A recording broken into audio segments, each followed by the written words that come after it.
আসসালামু আলাইকুম রহমতুল্লাহি ওয়া বারাকাতুহু। ভাই দোস্ত বুজুর্গ, কিছু ছোট ছোট আমল আছে যেগুলি আপনাকে সওয়াবের ভান্ডার তৈরি করে দিবে। আমি যখন ফ্রি থাকি আমি চেষ্টা করি, এক নম্বরে সুবহানাল্লাহ, মানে কি আমার জান্নাতে একটা আমার জন্য গাছ তৈরি হচ্ছে। দুই নম্বরে আমি যখন ফ্রি থাকি আমি চেষ্টা করি আস্তাগফিরুল্লাহ, তার মানে কি আমি যত গুনাহ করতেছি জানো জানো এগুলি আমার আল্লাহ তাআলা মাফ করে দিচ্ছে।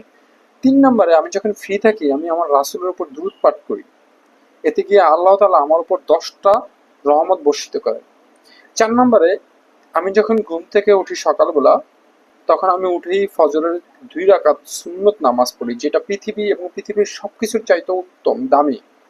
৫ নম্বরে আমার কাছে যখন কোনো আমার মুসলিম ভাই দোয়া চায়, আমি তার জন্য দোয়া করি।